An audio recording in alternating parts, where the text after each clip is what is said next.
Hello students, उम्मीद है आप लोगों की स्टडीज अच्छी चल रही है। हम स्टार्ट कर चुके हैं स्ट्रक्चर।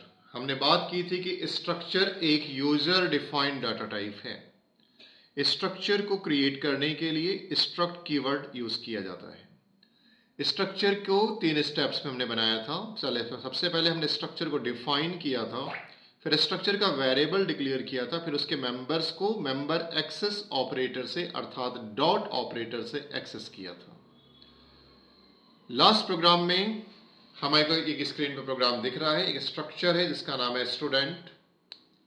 इसमें 2 मेंबर है, रोल नंबर और percentage. Roll number integer type का है, फ्लोट परसेंटेज फ्लोट टाइप का है। ये डेफिनेशन है, ये पूरी लाइन यहां से लेके आता है स्ट्रक्चर की डेफिनेशन है। प्रोग्राम मैन से स्टार्ट हुआ था और उसके बाद हमने स्ट्रक्चर को के मेंबर को एक्सेस किया था और सारी चीजें की थी। आज हम एक नई चीज करने जा रहे हैं। आज हम करने जा रहे हैं अरे ऑफ स्ट्रक्चर। अरे ऑफ स्ट्रक्चर का मतलब होता है कि हम एक अरे क्रिएट करेंगे और अरे का टाइप स्ट्रक्चर होगा। हम एक अरे क्रिएट करेंगे और स्ट्रक्चर अरे का टाइप स्ट्रक्चर होगा। ध्यान दीजिएगा, इसी प्रोग्राम को मॉडिफाई किया है। Struct student roll number and percentage, man से प्रोग्राम स्टार्ट होगा। यहां पर मैंने एक अरे डिक्लेयर किया है। अरे का नाम है एस और उसका टाइप है स्ट्रक्ट स्टूडेंट। यहां पे S is the name of अरे और उसका टाइप है स्ट्रक्ट स्टूडेंट। मतलब 3 मेंबर बनेंगे और तीनों ही मेंबर स्टूडेंट टाइप के होंगे। इसे बोलते हैं अरे ऑफ स्ट्रक्चर। सबसे पहले हमने स्ट्रक्चर को डिफाइन किया, उसके बाद मैन में हमने इसका एक वेरिएबल डिक्लेयर किया। अब ध्यान से देखिएगा, जब हमने लिखा स्टूडेंट एस तो कंप्यूटर के मेमोरी में एस नाम से एक अरे क्रिएट होगा। इसमें 3 मेंबर्स होंगे। पहले मेंबर का इंडेक्स होगा 0, दूसरे का 1, तीसरे का 2 और तीनों ही मेंबर्स का नाम एस होगा। तीनों ही मेंबर का टाइप क्या है? Struct student. मतलब तीनों के अंदर क्या होगा? रोल नंबर और परसेंटेज दोनों होगा। रोल नंबर और परसेंटेज दोनों होगा, मतलब यहां पे रोल नंबर भी होगा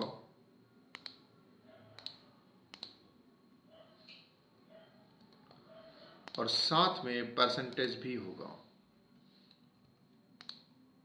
वैसे इसमें भी रोल नंबर भी होगा और परसेंटेज भी होगा। इसमें भी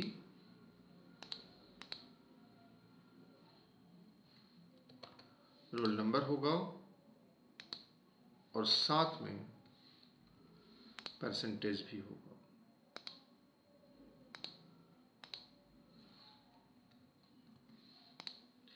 तो हमने यहां पे एक स्ट्रक्चर बनाया जिसका नाम है एस। इसमें 3 मेंबर है, तीनों ही मेंबर स्ट्रक्ट स्टूडेंट टाइप के, मतलब उनके अंदर रोल नंबर परसेंटेज सब कुछ है। अब यहां पे एक लूप चलाया, ऊपर एक वेरिएबल एक्स दिया है लूप चलाने के लिए। एक्स में क्या है? 0। 0 क्यों लिया? क्योंकि पहला मेंबर 0 है।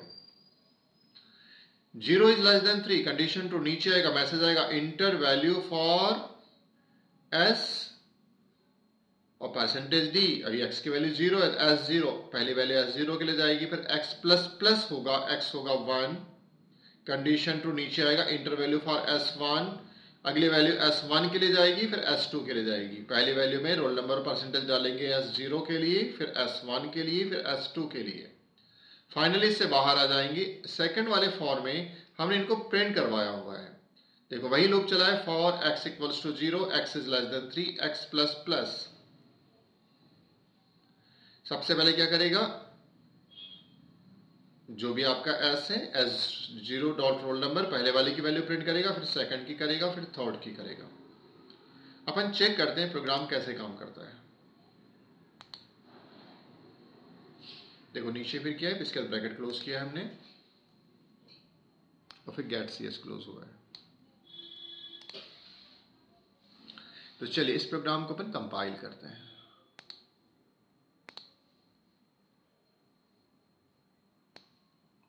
देखो आगे आपके पास output enter values for S 0। एक स्ट्रक्चर जो अरे बन गया,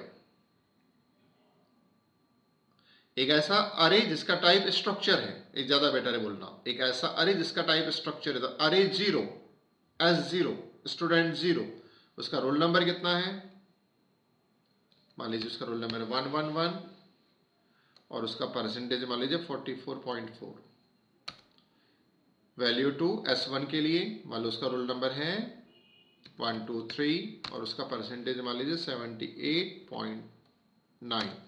इंटर वैल्यू फॉर 2 मान लीजिए उसका रोल नंबर है 345 और उसका परसेंटेज है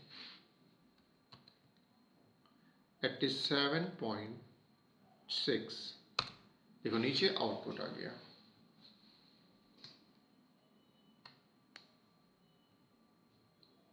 तो पहले लूप ने वैल्यू इनपुट की और सेकंड लूप ने वैल्यू को आउटपुट किया। तो इस प्रोग्राम में स्टूडेंट नेम है स्ट्रक्चर का। इस स्ट्रक्चर में दो मेंबर है, रोल नंबर और परसेंटेज, रोल नंबर और परसेंटेज। इस स्ट्रक्चर कहलाएगा पूरा स्ट्रक्चर के डेफिनेशन। फिर प्रोग्राम के मेन सेक्शन में हमने एक अरे क्रिएट किया। अरे का नाम है एस, अरे का साइज है 3 और अरे का टाइप है स्ट्रक्ट स्टूडेंट, जो एक स्ट्रक्चर है। तो इस अरे का टाइप एक स्ट्रक्चर है। पहले लूप से इसमें वैल्यू इनपुट करिए, सेकंड लूप से इसमें वैल्यू आउटपुट करिए। आसान, एग्जाम के लिए इंपॉर्टेंट है अरे ऑफ स्ट्रक्चर। तो ये कहलाता है, ये टॉपिक कहलाता है अरे ऑफ स्ट्रक्चर। स्ट्रक्चर का अरे बनाना, स्ट्रक्चर का अरे क्रिएट करना। इसके बाद एक और कॉन्सेप्ट आता है आपके साथ टाइप डेफ का। ठीक है, टाइप डेफ से पहले मैं आपको एक और सिंपल कॉन्सेप्ट दिखा देता हूं। अरे ऑफ स्ट्रक्चर समझ में आया। इस प्रोग्राम को यदि मॉडिफाई करके मतलब किसी और के लिए बना ले, मान लीजिए बना लेते हैं बुक के लिए। एक और प्रोग्राम दिखा देता हूं। बुक में क्या होते हैं, पेजेस। पेज के अलावा क्या होता है, प्राइस।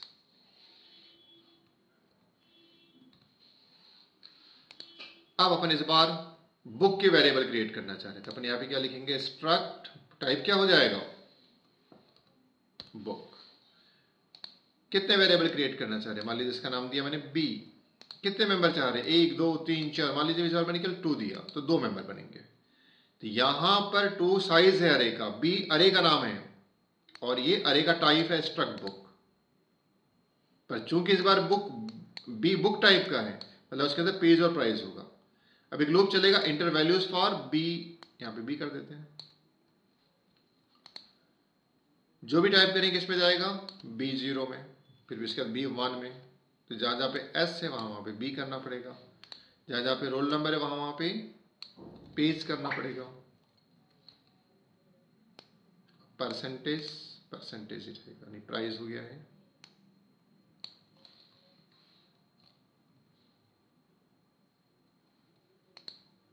इसी प्रकार से आउटपुट वाले अरे में इंफॉर्मेशन ऑफ बुक।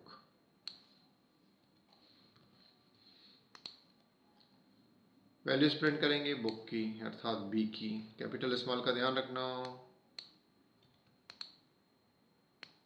पहला मेंबर है पेज, सेकंड मेंबर है price.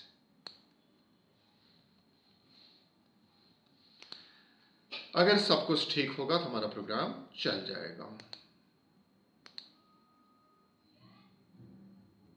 Enter value for B1। हमारी बुक में मान लीजिए पेज है 200 पेजेस हैं और इसकी प्राइस है 78.0 rupees. Enter values for book 2। मान लीजिए इस बुक में पेजेस हैं 800 और इसकी प्राइस है मान लीजिए 300 रुपीज या 500 रुपीज। एंटर करते हैं। देखिए इसके बाद 0 हो गया, 1 हो गया, अब 2। 0 1 2 3 मेंबर्स होंगे ना, इसीलिए। चलिए इस बार B2 के लिए वैल्यू डाल रहे हैं, मतलब थर्ड में बुक के लिए। इसमें प्राइस जैसे मान लीजिए 900, मोटी बुक है और इसकी प्राइस भी कॉस्टली है, 800.5 रुपीज की बुक है। तीनों को प्रिंट किया पर आउटपुट नहीं आया। चेक करते हैं, कुछ तो प्रॉब्लम होगी। 0, देखो यहाँ पे है 2 और यहाँ पे है 3। ये गड़बड़ है, अरे का साइज 2 है तो यहाँ भी 2 बार ही चलना चाहिए। अपने से 3 बुक क्यों एंटर करवाया, क्योंकि अपन ने यहाँ पे 2 दिया था, 2 आना था पर लूप चला दिया था 3 बार, ये प्रॉब्लम थी। चलिए फिर से एक बार कंपाइल करते हैं। ये रहा स्क्रीन पे output, enter values for B0। पहली बुक है 100 पेज की, प्राइस है 45.5। इंटर वैल्यू फॉर बुक 1, इस बार आपकी बुक है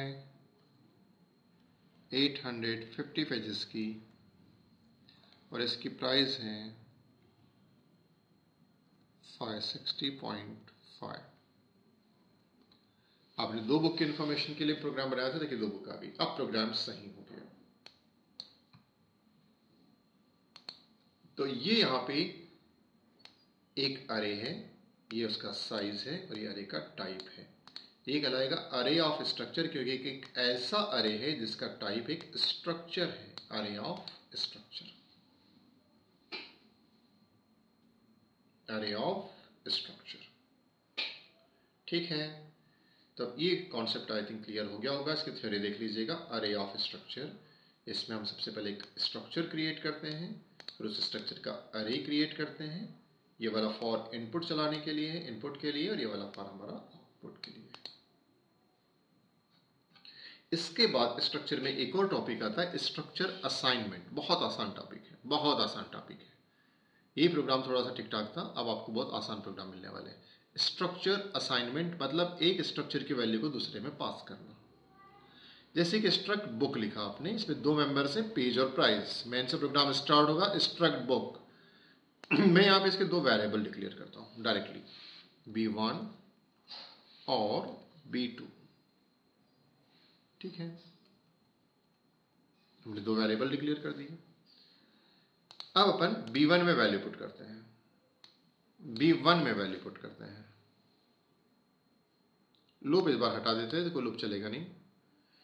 इंटर वैल्यू फॉर B2, हम वैल्यू किसके लिए एंटर करेंगे, B2 के लिए, नहीं B1 के लिए ना। इंटर वैल्यू फॉर B1, हमने B1 में जो भी टाइप किया इंटर हो जाना चाहिए।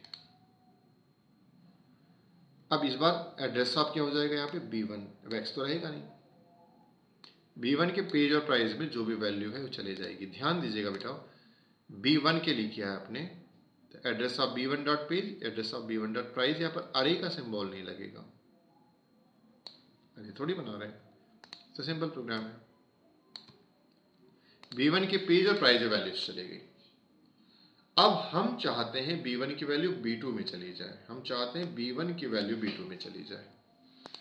तो हम यहाँ पे क्या लिखेंगे, ध्यान से देखिएगा, बहुत आसान है।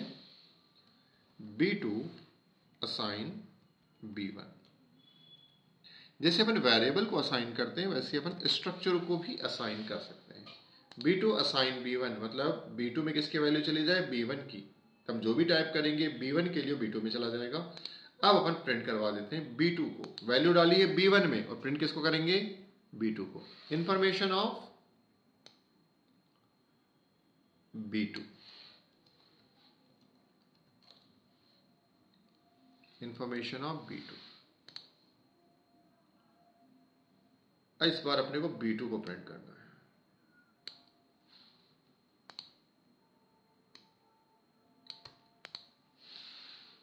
तो देखिए हमने यहाँ पे 2 वेरिएबल डिक्लेयर किया। सबसे पहले हमने स्ट्रक्चर को डिफाइन किया।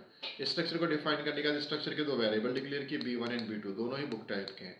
इसके बाद हमने B1 के लिए वैल्यू इनपुट करी, फिर B1 की वैल्यू B2 में डाला और उसके बाद B2 की वैल्यू को प्रिंट किया। यहाँ पे जो ये वाली लाइन है, ये कहलाती है स्ट्रक्चर असाइनमेंट।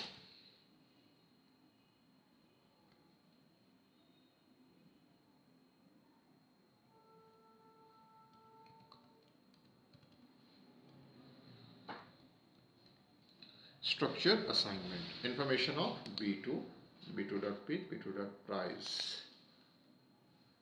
चेक करते हैं भाई सब कुछ ठीक है या नहीं है। प्रोग्राम थोड़ा सा नाराज हो रहा है, बोल रहा है कि आपने एक ब्रैकेट यहाँ ओपन किया और यहाँ पे जबरदस्ती क्या ब्रैकेट क्लोज कर दिया, इसको हटाइए, इससे हटाइए।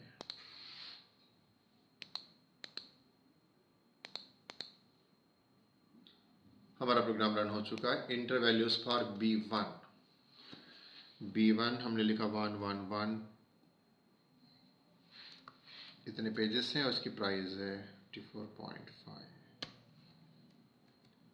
देखो सेकंड में आ गया है, 111 था, 111, 3 डबल आया है और प्राइस तो ठीक आई है। चेक करते हैं, हल्का सा प्रोग्राम में प्रॉब्लम लग रहा है। Value of B1,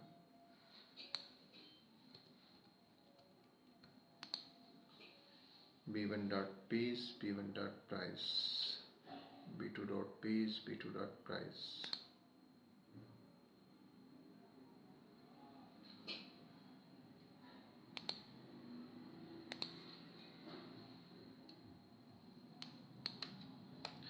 inter values for B1 मान लीजिए आपके पेजेस हैं 1000 और प्राइस है 670 रुपए की बुक है।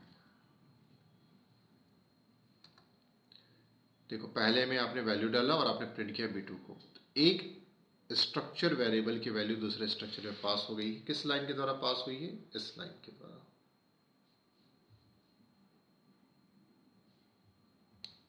दिस वन,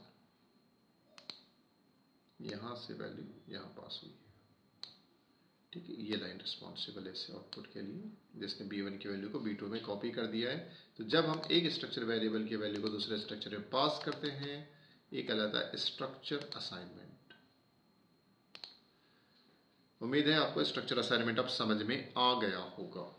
एक वेरिएबल, स्ट्रक्चर के एक वेरिएबल की वैल्यू को दूसरे में पास करना कहलाता है स्ट्रक्चर असाइनमेंट। ये जरूरी नहीं कि आप इस वैल्यू ऐसे ही पास करिए। आपको प्रोग्राम बड़ा लग रहा है, इस प्रोग्राम को बहुत छोटा भी कर सकते हैं। देखो कैसे,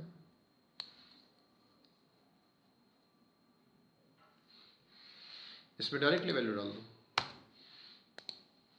असाइन, लास्ट क्लास में सिखाया था ना मैंने आपको। पहला था इंटीजर यानी पेज, पेज कितने मान लीजिए पहले अपने 1000, प्राइस कितनी थी जो भी डाल दो 60। तो आपने क्या किया, पहले वाले वेरिएबल में वैल्यू डाली है। अब आपको B2 में वैल्यू डालना था, आप यहाँ पे क्या लिखेंगे, B2 असाइन, एक कमेंट गलत है, इसको हटाओ यहाँ से। कुछ कमेंट्स क्या था पिछले प्रोग्राम के बच जाते हैं। यहाँ पे B1 था, B1 में वैल्यू डाली, B2 में B1 की वैल्यू B2 में चलेगी, B2 को प्रिंट करेंगे, सेम यही आउटपुट आएगा। जबकि प्रिंट किसको कर रहे हैं, B2 को। चलिए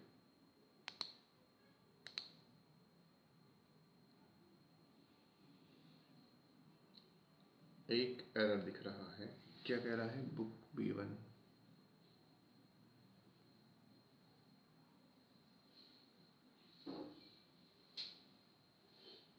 तो गलत हो रहा है। क्या गलत हो रहा है? ठीक है, हमने यहाँ पे B1 का वेरिएबल डिक्लेयर किया पर B2 का स्ट्रक्चर टाइप का डिक्लेयर नहीं किया है। यस, समझ में आ गया एरर। आपको वेरिएबल डिक्लेयर तो करना पड़ेगा ना।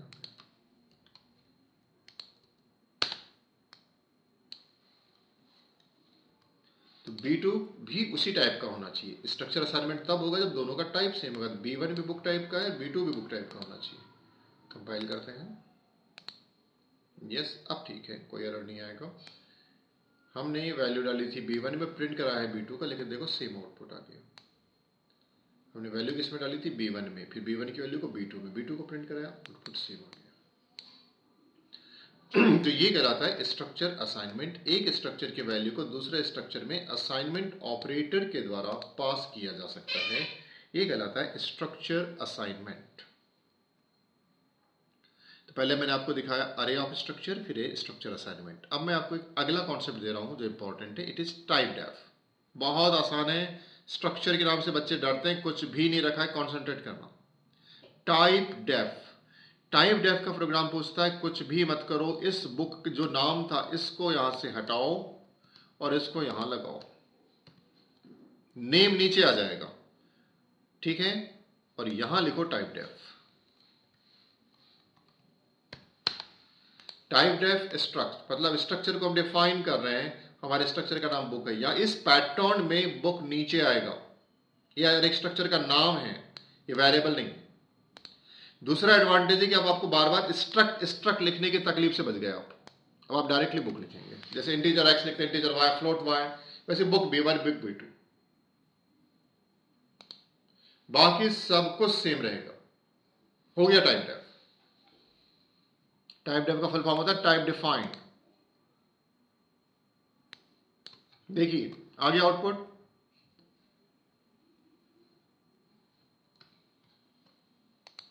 तो टाइप डेफ के द्वारा हम ऐसे स्ट्रक्चर बना सकते हैं जिसके नाम को हम डायरेक्टली यूज कर सकते हैं, हमें बार बार स्ट्रक्ट यूज नहीं करना पड़ेगा। हमें बार बार स्ट्रक्ट कीवर्ड लगाना पसंद नहीं है, हमें शॉर्टकट प्रोग्राम चाहिए, तो हमने सीधे लिखा type def struct.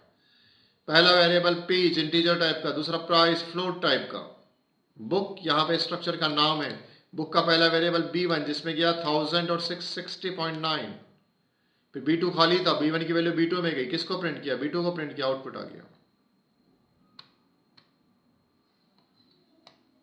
Type def, typedef. मैं रिकॉल कर रहा हूं पूरा कॉन्सेप्ट। स्ट्रक्चर एक यूजर डिफाइंड डाटा टाइप है। स्ट्रक्चर को डिफाइन करने के लिए स्ट्रक्ट कीवर्ड यूज किया जाता है।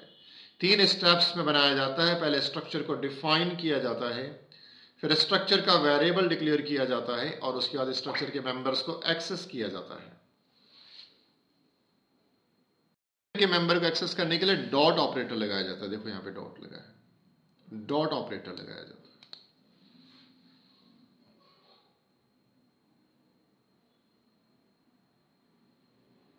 तो ये रही स्ट्रक्चर की डेफिनेशन, ये रहा स्ट्रक्चर के वेरिएबल का डिक्लेरेशन, और ये रही मेंबर्स की एक्सेसिंग। मेंबर को एक्सेस करने के लिए डॉट ऑपरेटर लगता है। स्ट्रक्चर क्या है, एक यूजर डिफाइंड डाटा टाइप है। स्ट्रक्चर क्या है, एक यूजर डिफाइंड डाटा टाइप है। अरे और स्ट्रक्चर में क्या अंतर है, अरे के सभी एलिमेंट्स सेम टाइप के होते हैं, स्ट्रक्चर के सभी एलिमेंट्स अलग अलग टाइप के हो सकते हैं और सेम भी टाइप के हो सकते हैं। अरे एक डिराइव्ड डाटा टाइप होता है, जबकि स्ट्रक्चर एक यूजर डिफाइंड डाटा टाइप होता है। नोट्स की प्रॉपर स्टडी करिएगा, कंफ्यूजन नहीं रहेगा, बहुत सिस्टमैटिक है, हर चीज उसमें क्रिस्टल क्लियर है। अगर कहीं कोई समस्या जाती है, यू कैन मैसेज मी। बहुत आसान है, प्रोग्रामिंग टफ नहीं है, सिस्टमैटिकली पढ़िएगा। सारे प्रोग्राम लाइव कराए हैं, आपके साथ बैठकर प्रोग्राम बनाए हैं ताकि आपको जल्दी क्लियर हो। बने हुए प्रोग्राम नहीं दिखाए हैं, आपके साथ प्रोग्राम बना करके रन किए हैं, आपके साथ बैठ के एरर दूर किए हैं, क्योंकि इससे जल्दी क्लैरिटी आती है। नोट्स आपके पास है, राइट। कुछ सेलेक्टेड टॉपिक्स और बचे हैं, इसके बाद अपन C++ स्टार्ट कर देंगे। 3 से 4 लेक्चर्स, आई थिंक 2 लेक्चर के बाद ही मैं लगभग C को समाप्त कर दूंगा, और इसके बाद आपको C++ की प्रोग्राम्स में लेके चलेंगे। उम्मीद करता हूं कि आज की क्लास आप लोगों को समझ में आई होगी। आज हमने देखा structure assignment, array of structure और टाइप डेफ। 3 चीजें सीखी हमने, array of structure, structure assignment and typedef. अगली क्लास में हम फंक्शन के साथ स्ट्रक्चर का रिलेशन सीखेंगे, इसलिए फंक्शन के प्रोग्राम को रिकॉल कर लीजिएगा। आज हमने स्ट्रक्चर और अरे को रिलेट किया था, अगली क्लास में हम फंक्शन और स्ट्रक्चर को रिलेट करेंगे। तब तक के लिए पढ़ते रहिए, कुछ प्रॉब्लम जाए तो पूछिए, हार्ड वर्क करिए। All the best.